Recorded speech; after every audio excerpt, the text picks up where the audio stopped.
Let's take a look at the heart, which is a topic that you need to know for your GCSE Biology. This video will cover everything you need to know about the heart for your biology exam. The heart. So it's the circulatory system is an example of an organ system. By the way, in this video we're going to look at how the blood moves around the heart and into the lungs and the body, and also the functions of the heart, the different organs in the heart, the parts in the heart, I guess, the different things that make up the heart, essentially. So, we need to know about something called the circulatory system. Circulatory, if I can write, circulatory system. And the circulatory system is an example of an organ system. It's an organ system. If you remember the structure of living organisms, we have organelles, then we have cells, we have organs, cells make up tissues, then we have organs, and then we have organ systems, and we have the organism. So we have an organ system. It's in charge of quite a major part of us. It's the role of the circulatory system is to transport oxygen, transports oxygen and nutrients to all the parts of our body by pumping blood from the heart through blood vessels, which is basically what just carries the blood. So the circulatory system relies on three main components. First of all, the blood, obviously, which carries the oxygen and the nutrients. Second of all, the blood vessels, which is basically what holds and carries the blood. And third of all, the heart, which is kind of like the motor, the energy source that's the machine that's pumping the blood throughout our body through the blood vessels. Let's take a closer look at the circulatory system. We begin in the heart. So this over here, this is the heart. Sorry about that. This is what we call the heart over here. This is the heart. We'll look at the different parts of the heart in just a second. I'm just trying to show you the overall flow. So the blue shows the deoxygenated blood, so the blood that has no oxygen or little amounts of oxygen. And the red color shows the oxygenated blood. So blood from the lungs, when blood enters the lungs is obviously where we respire, right? So the blood becomes oxygenated. The oxygenated blood comes around into the heart, and the heart pumps it out. The heart doesn't really do anything to the blood. It just pumps it. It's like a motor just pumping the blood out. It pumps the blood out of the heart to all the different parts of our body, where then it's getting used, right? So it becomes deoxygenated. It loses the oxygen. It comes back into the heart pumps it out again into the lungs for it to become oxygenated, and it cycles around. The confusing part is the layout. So we have the two top sections exiting the heart and the two bottom sections entering, but this one kind of loops over one another. So this is the only part you want to watch out for. Let's take a look at the different names that you need to know. Exiting the heart, we have something called the aorta. If I can type. Yes. This is where we have the aorta. Aorta is what goes to the body. Aorta leaves the heart, and it's what goes to the body. If we look at our previous diagram, this is going to be the aorta. Leaves the heart and goes to the body to give oxygen. Then we have this thing over here, which is what we call the pulmonary vein. The pulmonary vein. And this is coming from the lungs. From the lungs. So if you look at the image from before, this lung is coming in and into the heart through the pulmonary vein. And notice red means oxygenated. So this left side of the heart is all oxygenated. Why did I call this side the left side? Well, all the heart diagrams are drawn from the perspective of it being in you. So imagine you have your heart, this is going to be the left-hand side, wouldn't it? Left-hand side, and this would be the right-hand side. So this is the left-hand side, and this is the right-hand side. Hope that clears up some confusion. The pulmonary vein is what comes from the lungs. Let me just write from the lungs just for clarity. So this is what comes from the lungs.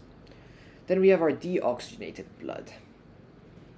Over on this side, we have something called the vena cava on the right-hand side of the heart. And this is what comes from the body. All right, so the vena cava, the blood has deposited all the oxygen, it's lost all the oxygen, and it comes into the heart through the vena cava.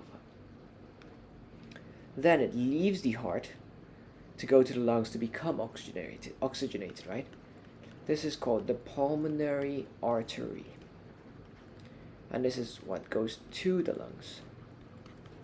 So the pulmonary artery is the deoxygenated blood coming in, and then it's heading to the lungs through the pulmonary artery. Now we have the main blood vessels, the paths that blood take, all done. What we now have left is the different structure of the heart. So we call this whole left-hand side of the heart, this section over here, this is called the left atrium. So that's this section over here, just this section. All right? And I will highlight that with a nice little red color. This is the left atrium. Below the left atrium, we have the left ventricle. So blood enters through the pulmonary vein into the left atrium, and then it enters the left ventricle. The left ventricle, I'll highlight here. And now note the left ventricle extends all the way up there, but just for your exams, just mainly need to know that the left ventricle is over there after the left atrium, and that's the path the blood's gonna take. On the right hand side, what do you think this side is called? Well, it's called the right atrium. The right atrium, and let's get a nice blue color. This is the right atrium. Below that, what would this be called? It's called the right ventricle. Right ventricle, and I'll highlight this section in this blue, and that's going to obviously extend all the way up there. Right ventricle, right atrium. The two atriums combined together are called the atria. There is nothing for the ventricle, and you don't need to know it. So two ventricles together collectively, they're called the atria of the heart. I'll write that down here. Atria. Now separating the left-hand side and the right-hand side is what we call the septum. The septum is basically just what separates the two sides of the heart, the deoxygenated from the oxygenated section. Now, if only we end here, it would be super easy. But there are three additional things you need to know. In between the chambers and the vessels that come in and out of the heart, so these right atrium, the ventricles, they're called the chambers, and the vena cava, the pulmonary artery, these are like the veins. In between them, we have valves. Valves are kind of like things you can pull and twist on, right, to control. So we have valves that prevent the blood from flowing backwards. So right over here in the right atrium, we only want blood to flow this way, right? From the right atrium into the right ventricle and out through the pulmonary artery. So over on this side, let me change the color into something a bit more noticeable. This over here is what we call the tricuspid valve. Tricuspid valve. And by the way, you need to know the names of all these things. Tricuspid valve. And essentially how the tricuspid valve works is between the right atrium and the right ventricle. It's right in between. It opens up, so it's going to open up when there's blood forming behind in the right atrium, when there's pressure building up. When the pressure builds up, it's going to open, and it's going to only allow blood to flow into the right ventricle and not the other way around. Same way on this side, we have something called the bicuspid valve. Bicuspid valve, and in the same way, it opens up due to the pressure building up in the left atrium, allowing it to only flow into the left ventricle. Last but not least, we have these two valves, which are collectively called the semilunar valves. Semilunar, I know these names are super confusing, semilunar valves, and this is what prevents the backflow of blood into the heart.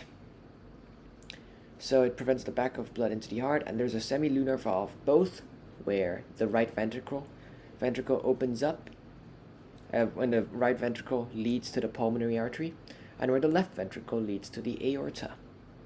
So it's in both sides, and they're called the semilunar valves. Luckily, they have the same name, it's not confusing. So there's only 3 valves you have to know. Semilunar valves, bicuspid valve, tricuspid valve.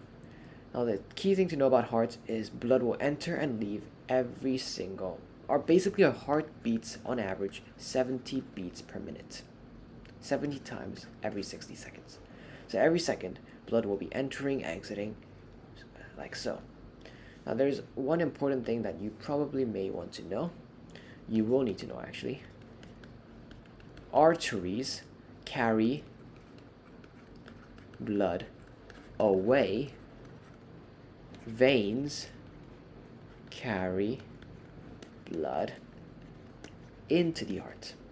So the thing you can notice is the A and A, so arteries away and veins in.